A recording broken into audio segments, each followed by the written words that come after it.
Welcome back to our online platform step up Bengal. आज हम लोग पीडी यानी पार्शियल डिफरेंशियल इक्वेशन के लेक्चर 1 को करेंगे। इधर हम लोग ट्रेडिशनली शुरू से जाने के बजाय लैप्लास इक्वेशन से शुरू करेंगे, जो कि लैप्लास के नाम पे बनाया गया था। इस व्यक्ति के बारे में हम लोग पहले भी चर्चा कर चुके हैं कि ये सीधा सीधा फेमस किंग नेपोलियन बोनापार्ट उससे जुड़े हुए थे। उनके मिनिस्ट्री में ये काम किए थे और स्टैटिस्टिक्स के फील्ड पर बहुत सारे अपने कंट्रीब्यूशन रख चुके थे। आज हम लोग देखेंगे लैप्लास अपने खुद के इक्वेशन बनाए थे, जो कि देखिए दिया हुआ था। इस क्वेश्चन के थ्रू हम लोग थोड़ा बहुत लैप्लास इक्वेशन के बारे में चर्चा करेंगे और बाद में इसको सॉल्व करेंगे, जो नवंबर 2022 में तमिलनाडु रीजन में 4.75 मार्क्स में पूछा गया था। यानी इसका एक से ज़्यादा ऑप्शन सही है। क्यों हम लोग इसको लेक्चर 1 बनाए? देखिए, ये लैप्लास इक्वेशन दिसंबर 2023 और WB सेट 2023 जो शायद जनवरी या दिसंबर के अंत में होगा, इन दोनों में ही बहुत ही इम्पोर्टेंट है इस बार। इसलिए ये पार्शियल डिफरेंशियल इक्वेशन के लेक्चर 1 होगा। ठीक, अब आइए लैप्लास इक्वेशन देखिए दिया हुआ है, एक second order partial differential equation. आप सभी लोग इसके बारे में जानते हैं, और जो यू इसको सेटिस्फाई करता है वो हार्मोनिक फंक्शन होते हैं। इसके बारे में भी आप लोग जानते हैं। ठीक, इतने दूर तक तो बिल्कुल सही रिजल्ट मतलब था। ये यू इसका सल्यूशन भी होता है। ये यू ये होगा सल्यूशन ऑफ 1। अगर इसको हम लोग इक्वेशन 1 दे दे तो ये होगा सल्यूशन 1। ठीक, अब देखिए ये जो रिजल्ट है इसको क्या हम इस तरीके में लिख सकते हैं, delta square u equal to 0। यहाँ पे डेल्टा स्क्वायर क्या है? देखिए, डेल्टा इंटू डेल्टा। ये ऑपरेटर को हम लोग लैप्लास ऑपरेटर नाम के एक चीज इस तरफ देखते हैं सॉरी। तो ये जो डेल्टा स्क्वायर है, ये डेल्टा स्क्वायर दो डेल्टा के डॉट प्रोडक्ट से बनाया गया है। एक डेल्टा क्या है? देखिए, summation del del x into i cap, यानी इसको ब्रेकअप करेंगे तो del del x into i cap plus del del y into j cap plus del del z into k cap, ऐसे ही कुछ आएगा। ठीक, अब इन दोनों का डॉट प्रोडक्ट लेंगे तो वो एक इधर एक सीधा सीधा आपको स्केलर मिल जाएगा, क्योंकि दोनों वेक्टर के डॉट प्रोडक्ट स्केलर होता है हमेशा। और कुछ आदमी ने इसको ऐसे एक डेल्टा के नाम जो न्यूमेरिकल एनालिसिस के अंदर आता है, वो डेल्टा नहीं, इससे भी ये डेल्टा से इसको जुड़े हुए हैं। ये दोनों डेल्टा के डॉट प्रोडक्ट यानी backward delta square equal to forward delta, ऐसे ही कुछ नाम दिए हैं। इसको न्यूमेरिकल एनालिसिस वाला डेल्टा से अलग करना होगा हम लोगों को, क्योंकि वहाँ पे जो डेल्टा एफ एक्स था उसको ब्रेकअप करने समय हम लोग लिखते थे F of x plus H minus F x, यानी बाद के वैल्यू माइनस पहले के वैल्यू। लेकिन इधर ये डेल्टा उल्टा डेल्टा स्क्वायर के बराबर होगा। ये बहुत ही इंपॉर्टेंट चीज़ है, आप लोग ध्यान दीजिएगा, वेरी इंपॉर्टेंट पार्ट। इसको कॉपी में मार्क कीजिए पहले। ठीक, तो जो फंक्शन यू लैप्लास इक्वेशन को सेटिस्फाई कर देगा वो हार्मोनिक फंक्शन बन जाएगा। ये इंपॉर्टेंट रिजल्ट है, आने वाले दिन में आप लोगों को काम आएगा। ये आप सभी लोग जानते भी है। ठीक, तो यहाँ पे देखिए एक क्वेश्चन दिया हुआ था, जिस क्वेश्चन में बोला गया था यूनिट डिस्क, ये वाला हिस्सा इम्पोर्टेंट है, मार्क कीजिए इसको। यूनिट डिस्क डी एक ऐसा डिस्क बनाया गया है। ये डिस्क को एक बार देख लीजिए, इधर इसके बाउंड्री इधर नहीं है, तो एक सर्कल ही तो है जिसके रेडियस कितना है, आर। यूनिट बोला है ना, तो r equal to 1, that is important clue. Clear. ये यूनिट डिस्क जो है, इस यूनिट डिस्क के अंदर ये 4 ऑप्शंस में से कौन कौन सा इसका सॉल्यूशन है। देखिए, जिस बार ये क्वेश्चन पूछा गया था, काफ़ी सारे बच्चों ने 1 2 3 तो सीधा इसमें डाल के कर दिए थे, यानी जस्ट इसको यू मान के चले थे और इसमें पुट किए थे। कैसे देखे, आइए। पहला वाला ऑप्शन 1, उसमें यू क्या है, यू है हम लोग के पास x⁵ plus 2x² minus y⁵।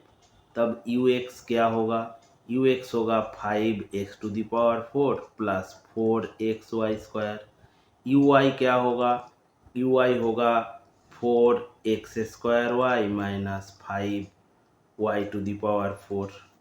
तब ux क्या होगा, ux होगा 20x³ प्लस 4y²।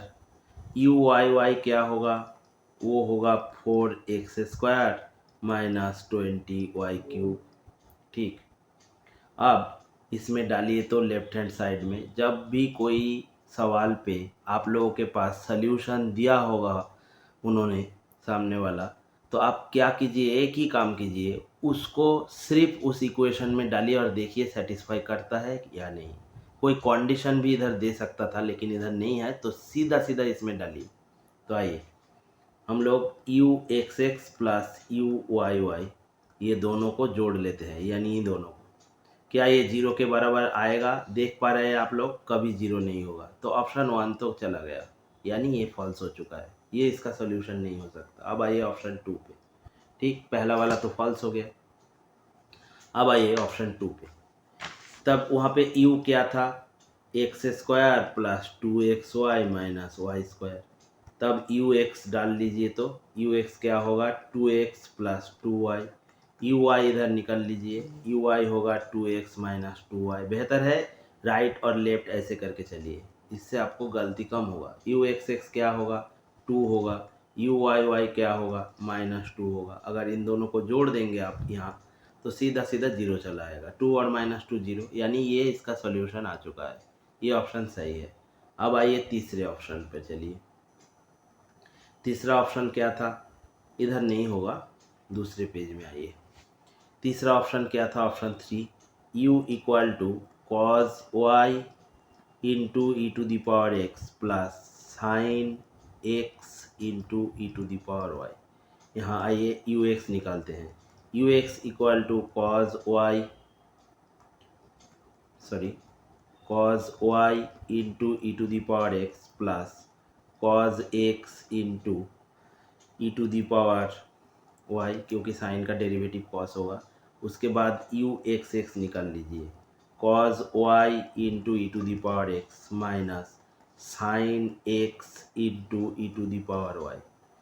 ऐसे तरीके में uy निकाल लीजिए, minus sine y into e⁴x plus sine x into e⁴y। uyy निकाल लीजिए, क्या होगा minus cos y into e⁴x plus sine x into e⁴y। अब इन दोनों को जोड़िए तो ux प्लस uyy। देखिए ये टर्म चला गया, ये टर्म चला गया, तो 0 के बराबर आ गया। तो 1 चला गया था, 2 सही था, 3 भी सही था। लेकिन देखिए इस थ्योरी का ब्यूटी CSIR वालों ने इधर डाले हुए थे ऑप्शन 4 पर। काफ़ी सारे बच्चों ने तो 1 2 3 तीनों option they have solve those. Clear. But here was the confusion, what should be the actual result. एक बार देखिए ऑप्शन 4 पे u क्या है 1 प्लस x, नीचे क्या है 1 plus 2x plus x² plus y²।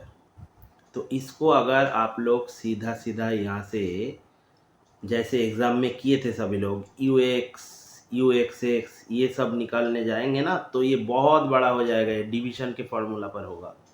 ठीक, तो एग्ज़ाम में क्या हम लोगों के पास उतना टाइम है, और काफ़ी सारे लोगों को ये मानना है कि अप्लाइड मैथ्स बहुत बड़े बड़े कैलकुलेशन देते थे, वो करने जाना एग्ज़ाम में ठीक नहीं है। लेकिन वही आपका स्ट्रेंथ बन सकता है, आपका मतलब सबसे बेहतरीन जगह बन सकता है अगर आप डिटेल्स में ये सारे चीज़ों को पढ़ लेंगे। हम लोग कह चुके हैं ना, इंटर डिसिप्लिन सीखना होगा आपको, यानी कहाँ से ये दूसरा आइडिया कुछ जुड़ा हुआ है इसके अंदर, जिससे इसको हम लोग बदल देंगे और आसानी से कर लेंगे इसको। तो चलिए एक फेमस रिजल्ट को देखते हैं, वो कहाँ से लिया गया है। देखिए, मान के चलिए इधर एक डोमेन दिया हुआ था ना क्वेश्चन पे, वो इम्पोर्टेंट है, हम लोग कह चुके हैं। ये वाला डोमेन, ये डी, ये एक यूनिट डिस्क है जिसका बाउंड्री नहीं है। आइए, अगर ये तो आर रेडियस 1 है लेकिन बाउंड्री पॉइंट इंक्लूड नहीं है, ठीक, यहाँ पे देख पा रहे हैं बाउंड्री इक्वल टू साइन नहीं लगा है, ठीक। तो ये जो डिस्क है, अगर इसको आप या तो एंटी क्लॉकवाइज या क्लॉकवाइज घुमाएंगे तो ये सभी जगह बराबर होगा। यानी मान के चलिए ये डिस्क ऐसा है, आप घर से बाहर चले गए इसको ऐसे छोड़ के, और कोई दूसरा आदमी इधर आके इसको थोड़ा बहुत क्लॉकवाइज या एंटी क्लॉकवाइज घुमा दिया, फिर आप वापस आए, क्या आप पहचान पाएंगे क्या घुमाया गया है या नहीं? नहीं, कभी पहचान नहीं पाएंगे। इसको हम लोग बोलते हैं rotational symmetry. And the fourth option of this problem is totally based on this particular idea, rotational symmetry, or rather rotational symmetric domain. देखिए, ये सिमेट्री क्यों है? क्योंकि आप बाहर से जब घर के अंदर आ गए तब आप ये पहचान नहीं पाते क्या ये इसको घुमाया गया है या नहीं। लेकिन अगर ये एक रेक्टेंगल होता ऐसे तरीके में, मान के चलिए, तो ये एक रेक्टेंगल है, इसको अगर इसको थोड़ा इधर कर दीजिए, दोनों साइड बराबर है, इधर इधर इसको हटा लीजिए। इस रेक्टेंगल को अगर कोई आदमी 90 डिग्री में घुमाएगा, मान के चलिए ऐसे ले जाएगा, तो ये इधर आ जाएगा, ये इधर आ जाएगा, ठीक। अब आप जब घर से बाहर से घर में आएंगे, क्या आप नहीं पहचान पाएंगे? यस। सो ये रोटेशनल सिमेट्रिक डोमेन नहीं है। क्लियर? तो इतने दूर तक हम लोग, अगर ये स्क्वायर हो जाता है, एक स्क्वायर हो जाता है जिसके 4 साइड्स इक्वल है, ये चारों साइड्स इक्वल है, इसको अगर आप लोग घुमाएंगे तो आप पहचान नहीं पाएंगे, ठीक। ये जो वाला हिस्सा रोटेशनल सिमेट्रिक डोमेन, ये बेसिकली CSIR या ऐसे कोई दूसरे एग्ज़ाम में ज़्यादातर सर्कल के ऊपर ही होता है, ठीक, सर्कुलर डिस्क के ऊपर, जिसके आइडिया आप लोग मैट्रिक स्पेस या टोपोलॉजी में प्योर वाले ज़्यादातर करते हैं, ठीक, उसको पढ़िए आराम से। ये जो रोटेशनल सिमेट्रिक डोमेन है, कहाँ पर आपको मिलता है ज़्यादातर?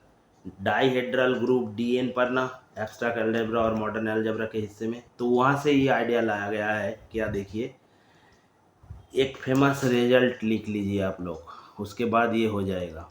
ये रिजल्ट क्या है? लैप्लास इक्वेशन जो है ना, उस लैप्लास इक्वेशन को आप पोलर फॉर्म में ट्रांसफ़र कर सकते हैं। कब? जब rotationally, this is important, rotationally symmetric domain आपके पास है, और उस केस में ये लैप्लास इक्वेशन जो u(x(x) plus u(y(y) equal to 0 था, ये सीधा बन जाएगा u(r(r) plus 1/r ur plus 1/r square u(θ) equal to 0, जहाँ पर x इक्वल टू हम लोग लगाते हैं r cos theta, y equal to r sin theta. ये तो फेमस है, ठीक। अब आइए हम लोग के प्रॉब्लम पर।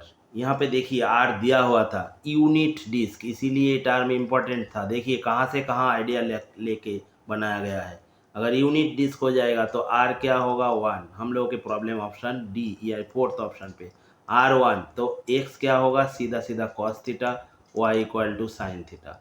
अब उस फंक्शन पे डालिए, तो जो फंक्शन दिया हुआ है ये वाला लास्ट सॉल्यूशन, इसमें डालिए। तो ऊपर क्या था? 1 प्लस x, नीचे क्या था? 1 plus 2x plus x square plus y square equal to, तब ऊपर क्या आ जाएगा 1 प्लस कॉस थीटा, नीचे क्या आ जाएगा 1 प्लस 2 कॉस थीटा, और ये x square plus y square r square होगा, तब ये 1 बन जाएगा, तो ये 1। ठीक, अब आइए ऊपर ऐसे रहने दीजिए 1 प्लस कॉस थीटा, नीचे से 2 कॉमन लीजिए तो क्या हो जाएगा 1 प्लस कॉस थीटा, तो ये चला जाएगा, तो क्या आ गया हाफ। तो u क्या आ चुका है हम लोग के पास हाफ।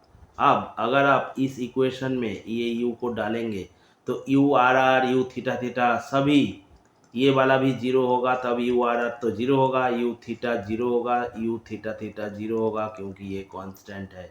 तब आप जब यहाँ पे डालेंगे तो सीधा हो जाएगा ना, कैलकुलेशन करने का कोई ज़रूरत है। तो जो लोग कहते हैं ना एप्लाइड को छोड़ दीजिए, वो कैलकुलेशन बहुत लेंदी पड़ता है एग्ज़ाम में, तो उन लोगों के लिए ये रिज़ल्ट मदद करेगा, यानी उन लोगों को डिस्प्रूव करने के लिए ये रिज़ल्ट मदद करेगा, जहाँ से हम लोग लैप्लास इक्वेशन को सीधा पोलर फॉर्म में बदल सकते हैं। वो इधर आ जाएगा, और देखिए कितने शानदार क्वेश्चन पूछे थे। r इक्वल टू 1 डाले थे, इसलिए यहाँ पे ये 1 आ गया, ऊपर नीचे ये थीटा वाला हिस्सा चला गया, सीधा कांस्टेंट चला गया।